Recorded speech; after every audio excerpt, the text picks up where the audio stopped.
البيت هو ملاذي لأنه الدفء اللي بيحيط بكل لحظة. الهدوء بيملى المكان والراحة بتملى القلوب.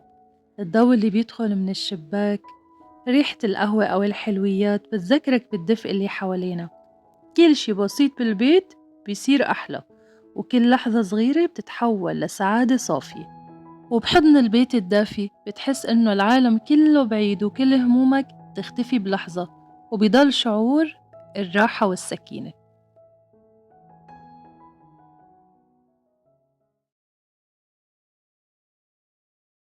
وسهلا فيكم بفلوج جديد. إذا أول مرة عم بتتابعوني فأنا راما، وهي قناتي. بتمنى إذا عجبكم المحتوى لايك وشير لرفقاتكم لحتى نكبر مع بعض. فلوج اليوم فلوج دافي وشتوي فيه ريحة دفى البيت.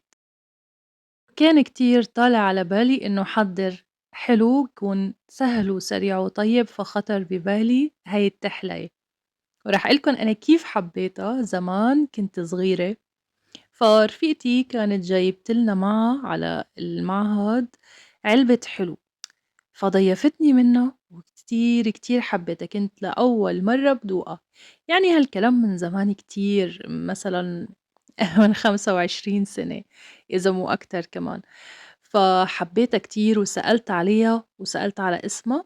فقررت اليوم ما بعرف هيك وأنا قاعدة مع حالي إنه نفسي إني أنا أرجع أعملها. أحيانًا باعمل وصفات لأتذكّر ذكريات زمان أو حنين أو نوستالجيا أحيانًا.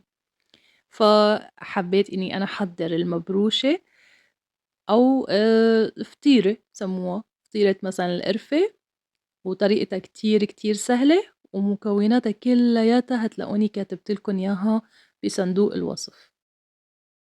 وأنا عم حضّر هالحلو الشتوي خطر ببالي قد إيه فكرة البيت الدافي بسيطة، يعني مو دايمًا مرتبطة بديكور غالي أو تجهيزات معقدة.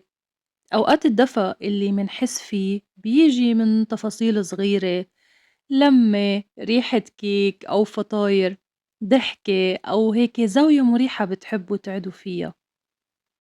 ويمكن الدفا الحقيقي بيبدأ من المطبخ، من ريحة حلو طالع من الفرن، صوت المعلقة وهي عم تتحرك، من إحساس إنه في شي لذيذ عم ينطبخ هيك بروقان. هاي التفاصيل هي اللي بتعمل البيت. المنزل الدافئ يعني مو بالضرورة إنه هو يكون كامل، بالعكس، المنزل الدافئ بيبقى فيه عفوية، فيه حركة، في حياة، في شمعة هيك شغالة على جنب، في بطانية على الكنبة مرمية، كوب شاي. كل هالأشياء بتجمّع إحساس أعمق من أي تغيير كبير. وأحيانًا الدفا بييجي من إحساس السلام اللي منخلقه حوالينا، إنه نعطي حالنا وقت نهدى، نتنفّس، نعمل شي بإيدينا ولو ركن صغير بيسعدنا. البيت الدافي هو المكان اللي منحس فيه بالأمان، مكان بيشبهنا ومنعبّيه بطريقتنا الخاصة. مو لازم يكون كامل، المهم يكون صادق. خبروني شو التفصيلة البسيطة اللي انتو بتحسسكن بالدفى ببيوتكن؟ يمكن ريحة قهوة، صوت مطر، شمعة على الطاولة. كل واحد فينا عنده دفى خاص فيه. بعد ما خلطت كل المكونات بسهولة متل ما شفتوا بسباتيولا، الموضوع سهل كتير.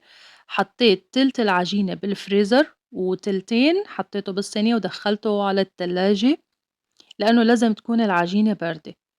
وبعدين حضّرت الحشوة اللي هي عبارة عن سكر عادي جدًا، وحطيت عليه رشة عسل أسود ورشة قرفة. فيكن تستبدلوا السكر والعسل الأسود بالسكر البني. وبعدين فردت العجينة وفردت فوقها الحشوة، والتِلت اللي هو كان بالفريزر طلّعته وبشرته. طبعًا أنا استعجلت كتير، أنتم كل ما بتتركوها إنه هي تبرد وتاخد برودة ممتازة بيبقى كتير منيح. ودخّلتها على فرن محمى مسبقًا رف أوسط على 180 درجة. طبعًا راح تابعها لحتى تاخد لون من تحت ومن فوق وتبقى جاهزة للأكل. طبعًا ما راح أقول لكم عن ريحة القرفة الرهيبة. وحبيت إني أنا أحضّر معها شاي شتوي مفيد وصحّي، كل مكوناته شتوية ودافية. ضفت للشاي عود قرفة، قرنفل، ورد مجفف، وكمان راح ضيف كم حبة من الكركديه كم ورقة، تعطي هيك مزازة طيبة كتير للشاي، والإضافة تبعي هي الفلفل الأسود الحب، وراح حط معلقة عسل وهي اختياري ممكن تضيفه وممكن لأ، وبس هيك عن جد شاي شتوي بيدفّي وبنفس الوقت هو مغذّي مفيد، كل شي فيه بيحسّسكن بدفى البيت.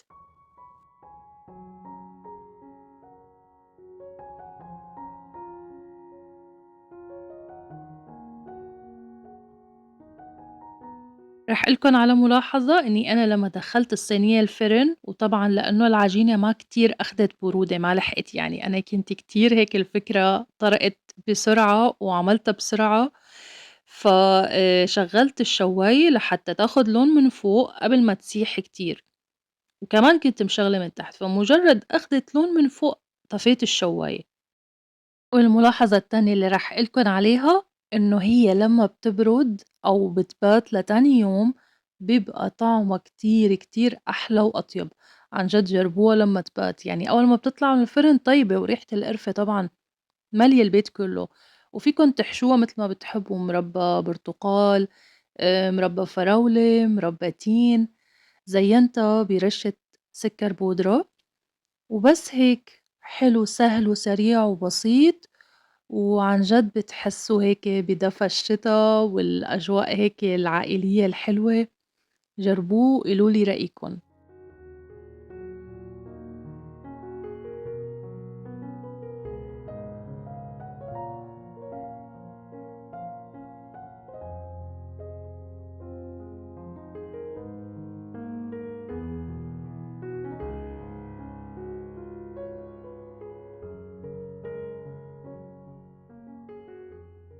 تحسّوا الأجواء الشتوية هيك بتشجّعكم كتير إنه تحضروا أفلام، أنا كتير باحب أحضر أفلام أو مسلسلات، فتابعنا فيلم السيستم.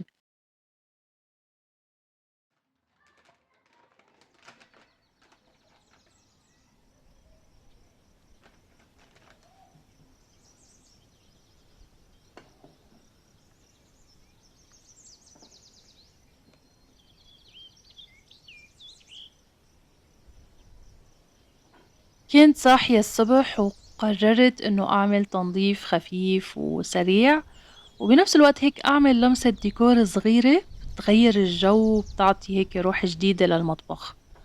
وأكتر شي بحبه إنه مو لازم يكون التغيير كبير، يعني تغيير صغير عن جد بس بتحسوا إنه هو بيفرق معكن. ممكن يكون إعادة ترتيب أو زاوية صغيرة نضيف عليها لمسة دفى، عن جد كفيلة جدًا إنه هي تغيّر مود اليوم كلّه. وأنا عم رتّب حسّيت قديش التفاصيل الصغيرة بتريّح، وقديش الواحد بيحتاج لهيك لحظات صغيرة بتعدله طاقته. يمكن لأنه البيت هو المكان اللي منرجع له بعد كل تعب، ولازم من وقت للتاني نعمل له تجديد صغير مشان يضل دايمًا مصدر راحة وسكينة. هاي اللمسات الصغيرة يمكن ما ياخدوا وقت بس بيفرقوا كتير. وصدقوني لو كل فترة عملتوا تغيير بسيط حواليكن رح تلاحظوا قديش بيعطيكن إحساس بالانتعاش والراحة. خبروني بالتعليقات آخر مرة عملتوا تغيير ببيوتكن شو كانت اللمسة اللي حسيتوا إنه هي فعلا فرقت معكن نفسيا.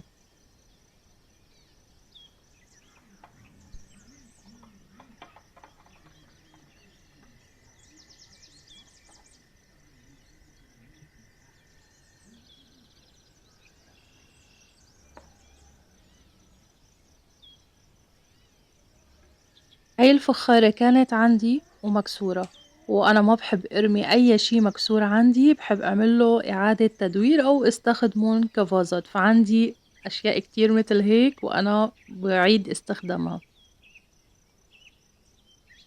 الحفاظ على النعمة اللي ربنا سبحانه وتعالى أعطانا إياها هو جزء من الشكر، فنحن لما منحافظ على الأشياء اللي ربنا سبحانه وتعالى منحنا إياها ونحس بقيمتها فهو جزء من شكر النعمة، فبتحسوا إنه ربنا سبحانه وتعالى بيديم علينا نعمه.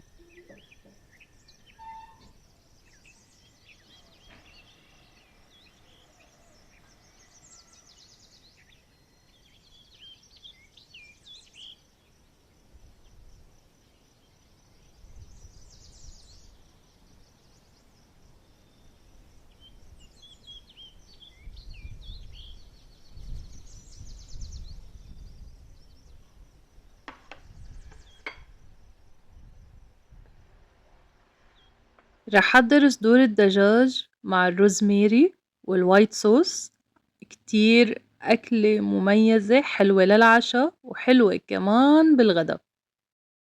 أول شي بدأت إني أنا ضفت تقريبًا معلقتين كبار من زيت الزيتون، حطيت رشّة من بودرة التوم، وراح أنزل عليها بقطع الدجاج. هي قطع الدجاج لسّاها يعني أنا فاكّة تجميدها بالمايكروويف، بس لسّه فيها شوية يعني تجمُّد، أنا ما باخلّيه فك التجميد 100%. وزّعتها بالطاسة ما راح أقلّبها أبدًا، راح أتركها لحتّى تاخُد لون من تحت لحتّى ما تنزّل مَيّتها.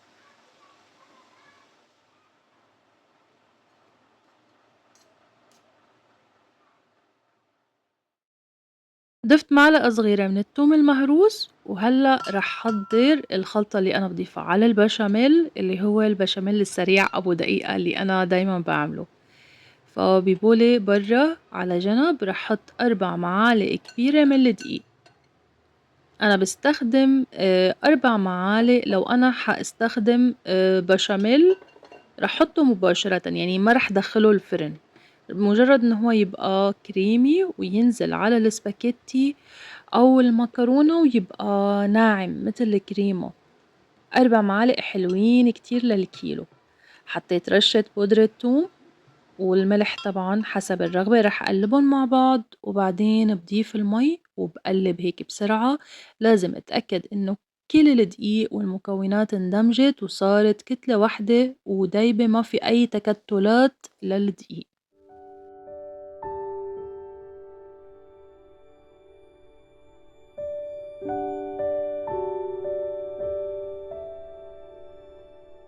تقليبة سريعة للدجاج بعد ما أخد لون شوي من تحت وحطيت رشة فلفل أسود عليه.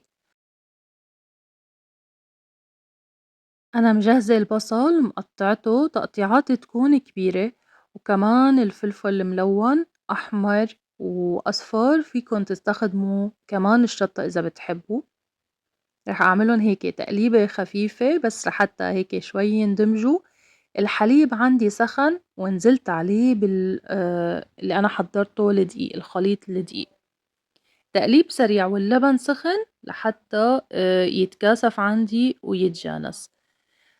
هلأ عندي روزماري رح بلّش إنه أنا شيل العرق الأساسي تبعه، العود تبعه الخشبي، وافرمه فرم ناعم بالسكينة.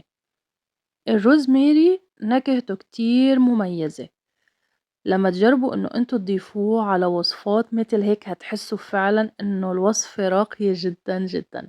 هلّا بعد ما تقلّوا كل الخضار مع البصل مع كل شي، حطيت رشة الملح، وراح ضيف الروزماري اللي أنا فرمته بالسكينة. باحب ضيف النكهات اللي هيك أنا بدي إياها تكون ظاهرة بالآخر لحتى ما تطير كتير، يعني تبقى النكهة تبع الأكلة ظاهرة. وحتى لو تلاحظوا أنا ما كتّرت توابل، حطيت بس بودرة توم وحطيت رشة فلفل أسود خفيفة. هلأ بعد ما البشاميل صار عندي اتكاثف، ضفت الزبدة. باحب كتير هيك أكلات إنه أنا أضيف لها زبدة بالآخر بتعطي طعم دسامة حلو. وحطيت كمان معلقة زبدة للدجاج. هاي إضافة اختيارية، يعني إذا أنتم بتحبوا تضيفوها ممكن، وإذا أنتم ما ضفتوها عادي كتير يعني، بس بتعطيكن نكهة هيك special ومميزة. أخدت شوي من مَيّة السباكيتي قبل ما أرميها وضفتها على البشاميل، وهيك أنا أكلتي جاهزة، عن جد أكلة كتير سهلة وسريعة وما أخدت معي وقت أبدًا، كلّه تقلية هيك على النار ومع بعض. السباكيتي تمام، رح أضيف عليه رشة زيت زيتون بما إنه الأكلة أنا معتمدة أساسًا على زيت الزيتون بالنكهة فيها. تقليب والمكرونة سخنة، وبعدين هنجهّز الطبق اللي رح ناكل فيه. ما رح قلكن قد إيه هي طعمها طيب، انتو لازم تجربوها وتدوقوها. أكلة كتير سهلة سريعة، رح ضل قلكن إنه هي سهلة وسريعة، لإني أنا فعلًا من الأكلات اللي باعتمد عليها بالوقت الضيق، ما أحس إنه الوقت عندي ضيق وحابة أحضّر شي يكون هيك لذيذ وطيب. فيكن تدمجوا الدجاج مع البشاميل، يعني تخلّوهم كلّن جوا بعض. أنا خلّيتهم برّا منفصلين لحتى اللي حابب ياكل spaghetti مع white sauce بدون دجاج بيقدر إنه هو ياكل، يعني يبقى في حرية بالاختيار.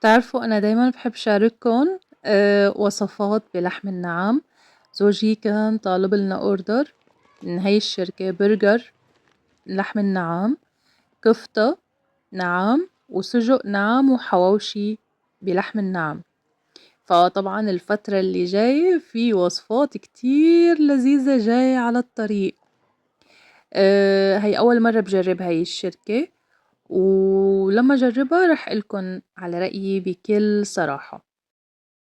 ومتل ما بتعرفوا هو النعام من الطيور فهو لحم طيور بس بيبقى لونه أحمر، بيبقى الكوليسترول فيه أقل، فالأشخاص اللي بيعانوا من الكوليسترول بيبقى هو لحم صحي عن اللحم الأحمر اللي إحنا بناكله.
وهون كانت زيارتي لأهلي أول ما وصلنا عندُن لقينا هيك الجو غيّم وبلش ينزل نقط مطر، عن جد حسيت ريحة الشتا، أنا كتير، كتير باحب ريحة المطر، عن جد بتعطي هيك إحساس بالهدوء، بالراحة، بالسكينة، حتى الشجر بتحسّوه عم يرقص.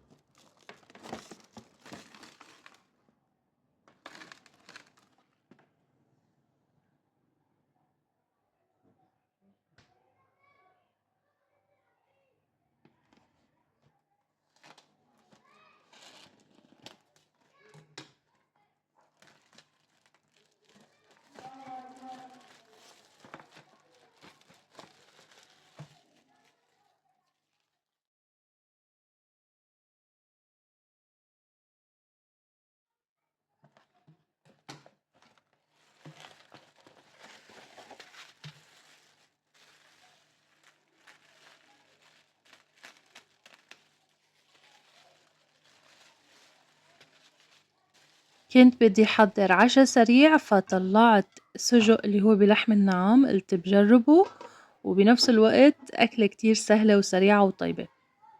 فهن كاتبين إنه إحنا مجرّد نفتحها مننزّلها وهي مجمّدة على نار متوسطة، هي لوحدها بتفك وبتبقى جاهزة بدقايق، طبعًا ما حطيت أي مواد دهنية لإنه معروف إنه السجق هو مُضاف له دهون، وحتى الدهن اللي ضايفين له للسجق هو من دهن النعام، حطيت شرائح بصل، شرائح فلفل، بتضيفوا الإضافات اللي بتحبوها، عن جد أكلة كتير هيك بسيطة وهو السجق كمان كلّه توابل وطعمته كتير، كتير طيبة، فما حبيت إني أنا كلّف الأكلة وأضيف لها كمان توابل، منّه باستطعم السجق أكتر وبنفس الوقت ما نكون بالغنا كتير بالتوابل، بس يعني عن جد العشا هذا كتير طيب، سهل وسريع وما بياخد أي وقت أبدًا بالتحضير. أنا كنت لأول مرّة بدوق سجق لحم النعام، أنا كتير حبيته بصراحة، يعني كان طعمه طيب، عملت معه بطاطس wedges وكمان عملت صوص رانش اللي هو السريع اللي أنا باعمله من الجبنة الفيتا وسلطة وبس هيك. خبروني بالتعليقات شو رأيكم بالوصفة وأنتم دقتوا لحم النعام قبل هيك والّا لأ؟ لهون بيكون خلص vlog اليوم، باشوفكم إن شاء الله بvlog جديد الأسبوع اللي جاي، سلام.